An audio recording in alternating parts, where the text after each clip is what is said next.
And please keep it going for TomTurman. We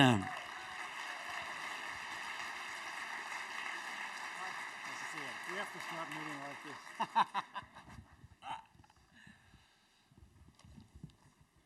this. As a teacher, I always wanted to get to my classroom on the first day of the semester, early, and be first. And when I approached my classroom at Laney College in Oakland, the architecture department, I wasn't first. There was a significant woman in a red dress and a matching red hat blocking the doors to our classrooms in my office. And she had her arms crossed over her significant bosom and had a very nice but stern look. She looked like a nubial slave protecting the tomb of the emperor. I didn't know what to do, so I came up to her. I said, well, hello, can I help you? And she said, well, if you're the instructor of the architectural drafting class, you can. And then she moved to the side, and I felt good because I thought I would have to move her. We got into my office, a very small office, and she sat in the only other chair. I turned my squeaky chair around, and we sat close, knees to knees. And I'd been teaching a while, so I knew to say nothing, because the person in that chair would almost always come up with a story. And I waited, so sure enough, she did. She said, I'm Hannah Hart, and my son is Jared, and he's going to be in your class in about an hour, and we have to get through this so that I can leave here so he doesn't know I was here. So I didn't know what to do. I waited again. I thought, look, I can wait this out.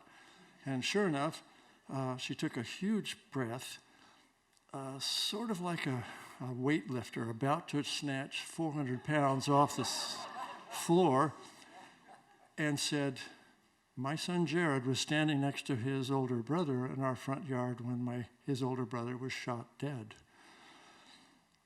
And he hasn't spoken since. Not to me, not to anybody. That was almost a year ago. So his twin brother got him through Oakland Tech, and he wants to do architecture. What do you think? I couldn't be silent then, so I said, well, look, this is the beginning drafting class, but we also do other projects where you have to put up your work on the back wall and talk about them. She said, oh, no, that's not going to work. I'm going to go home and tell him not to show up. Well, I said, no, look, I've seen challenges. I've been here a long time. Let's give him a chance. What do you think? She stared at me and she said, well, it's on you. And she got up and left. Well, I noticed the kid right away when the class started. He was at the very back of the room. He was pleasant. In my introduction to the class, he laughed at all the right places. So I thought, great, I can do this. Well, for the next 6 weeks, we did all kinds of projects where kids did put their work up. Everybody talked except Jared. But he had a little notepad, and he would write notes. He would give notes to people, write his own comments, give them to people, and he did fine. I thought it was going to work.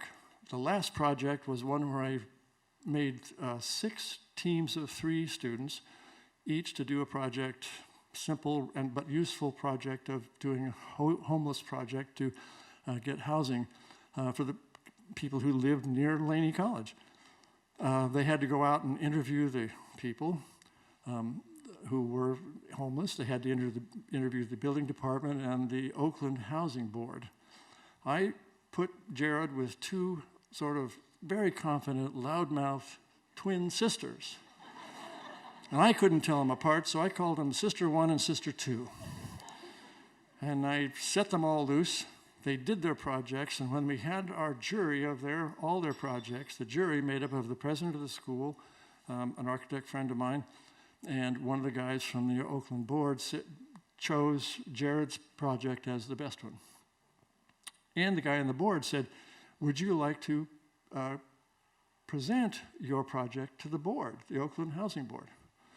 Everybody agreed and shook their head yes, except Jared. But we went to that room, and of course I showed up first because I wanted to be there like I did in my classroom. to check out what was going on. I made all of our students show up to actually be in the front row so that the faces he saw were ones he recognized. And then the room began to fill, along with Mrs. Hart and her son, who is Jared's twin. His name was Jericho.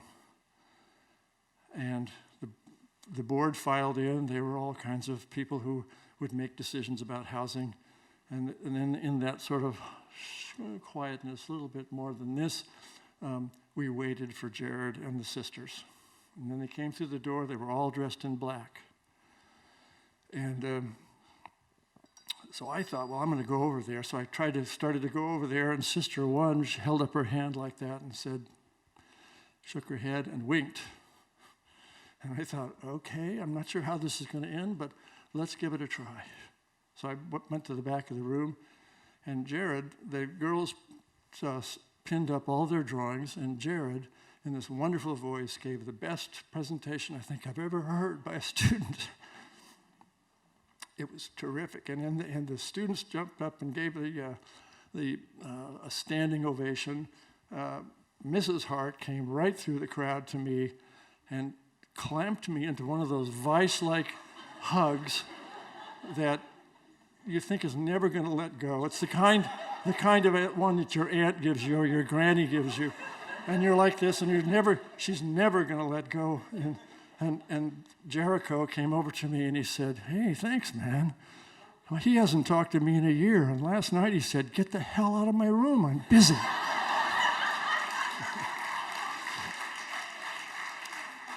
Well, the real ending is that Jared is an architect in San Diego.